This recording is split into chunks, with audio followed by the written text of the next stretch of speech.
नमस्कार। आज हम एक काफी अहम मुद्दे पर बात करने वाले हैं, पुरुषों के नकाब। मतलब कैसे कई बार पुरुष अपनी असली भावनाओं, अपनी तकलीफों को छिपा लेते हैं, खासकर परिवार और दोस्तों के सामने।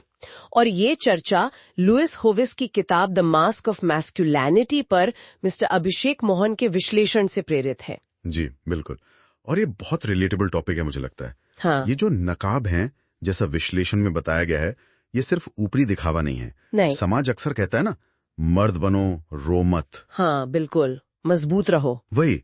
और इसी चक्कर में वो अपनी फीलिंग्स दबा लेते हैं। और ये नकाब फिर उनके इमोशनल ग्रोथ को रोकते हैं, रिश्ते बिगड़ सकते हैं। बिल्कुल। और अंदर ही अंदर मतलब एक थकान सी आ जाती है। ये तो बड़ी अजीब बात है, मतलब बाहर से मजबूत दिखना और अंदर से थक जाना। लुइस होविस ने, जैसा सोर्स बताता है, करीब 9 ऐसे नकाबों की पहचान की है। जैसे एक है स्टोइक, मतलब बिल्कुल भाव शून्य दिखना। हाँ, स्टोइक। एक जोकर है जो हर बात मजाक में उड़ा दे, और एक अल्फा जो हमेशा कंट्रोल में रहना चाहे। इन पर थोड़ी बात करते हैं, खासकर जो परिवार के बीच ज्यादा देखते हैं। जरूर। स्टोइक वाला लेते हैं पहले। हाँ। सोर्स के मुताबिक ये वो नकाब है जहां पुरुष अपनी भावनाओं को, चाहे दुख हो, डर हो, यहाँ तक कि खुशी भी, उसे कमजोरी मानते हैं। अच्छा, खुशी को भी? हाँ, मतलब बहुत ज्यादा जताना नहीं। हाँ। परिवार के सामने एकदम शांत, स्थिर, शायद ये सोचकर कि यही सही तरीका है, यही उनकी जिम्मेदारी है। पर अंदर क्या चल रहा है वो पता नहीं चलता। और फिर इसका बिल्कुल उल्टा, वो जोकर वाला नकाब, जो हर वक्त हंसी मजाक करता रहता है ताकि कोई उसके असली दर्द या चिंता को देख ना पाए। एग्जैक्टली। और ये बड़ा कॉमन है, बाहर से माहौल हल्का रखना, सबकी हंसी का पात्र बनना। लेकिन जैसा विश्लेषण में है, इस हंसी के पीछे अक्सर बहुत गहरा दर्द या कोई इनसिक्योरिटी छिपी होती है। और इसमें एक दिक्कत ये भी होती होगी कि जब उन्हें सच में मदद चाहिए तो शायद कोई उन्हें सीरियसली ना ले। बिल्कुल सही। या वो खुद ही मदद मांगने में हिचकिचाते हैं। उनकी वो हंसी वाली इमेज ही इतनी पक्की हो जाती है, वो हंसी एक तरह की दीवार बन जाती है जिसे पार करना मुश्किल होता है। और फिर वो अल्फा नकाब, हमेशा चार्ज में, हमेशा कंट्रोल में दिखने वाला। हाँ, वो भी है। हमेशा ताकतवर दिखना, फैसले लेना, लीडर बनना, घर का मुखिया टाइप।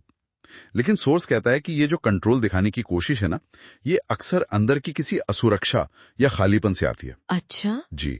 और खासकर, जैसा सोर्स इशारा करता है, जब पुरुष अविवाहित होते हैं, परिवार के साथ रहते हैं, तो उन पर एक अलग तरह का प्रेशर होता है। वो शादी कब कर रहे हो, घर की जिम्मेदारी समझो वाले सवाल। हाँ हाँ, वो तो है। ये बातें उन्हें उस अल्फा नकाब को और मजबूती से पहनने पर मजबूर कर सकती हैं। बाहर से कामयाब, कंट्रोल में, पर अंदर से शायद अकेले। और ये सिर्फ अविवाहितों की बात नहीं, शादीशुदा पुरुषों पर भी ये दबाव होता है कि उन्हें सब संभालना है। तो ये सारे नकाब, जो शायद एक तरह की सेफ्टी देते होंगे थोड़े टाइम के लिए, असल में इमोशनली कितना नुकसान कर रहे हैं। तो क्या सोर्स ये कह रहा है कि असली ताकत छुपाने में नहीं, बल्कि अपनी कमजोरियों को मानने में है? बिल्कुल, यही मेन पॉइंट है। इन नकाबों को उतारना आसान नहीं है, यकीनन। सालों की कंडीशनिंग होती है, समाज ने यही सिखाया होता है। लेकिन भावनात्मक आजादी के लिए, सुकून के लिए और गहरे रिश्तों के लिए ये जरूरी है। तो शुरुआत कैसे की जाए? क्या सोर्स कुछ बताता है इस बारे में? हाँ, लेखक का सुझाव है कि छोटे कदम उठाएं, जैसे किसी भरोसेमंद दोस्त से या पार्टनर से अपनी फीलिंग्स शेयर करना, या सिर्फ अपनी भावनाओं को कहीं लिखना।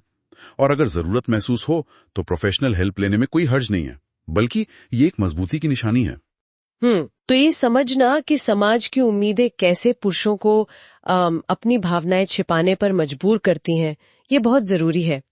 बाहर से मुस्कुराते हुए भी अंदर से वो कितना कुछ झेल रहे होते हैं। जी। और ये नकाब भले थोड़ी देर के लिए सेफ फील कराएं, पर लंबे समय में तो ये रिश्तों और मेंटल हेल्थ को नुकसान ही पहुंचाते हैं। असली ताकत, जैसा हमने कहा, दबाने में नहीं, बल्कि उन्हें समझकर सही तरीके से एक्सप्रेस करने में है। सही कहा। ये समझ शायद हमें अपने आसपास के लोगों के प्रति और खुद के प्रति भी ज्यादा संवेदनशील बना सकती है। बिल्कुल। और यहीं पर आज की बातचीत हमें एक सवाल के साथ छोड़ जाती है। क्या हम अपने आसपास के पुरुषों में, हमारे पिता, भाई, दोस्त, पार्टनर, या शायद अपने आप में भी इन नकाबों को पहचानते हैं? ये सोचना कि इन मजबूत चेहरों या मजाक के पीछे क्या भावनाएं, क्या संघर्ष छिपे हो सकते हैं, शायद ये हमें एक दूसरे को थोड़ा और बेहतर समझने में मदद करेगा।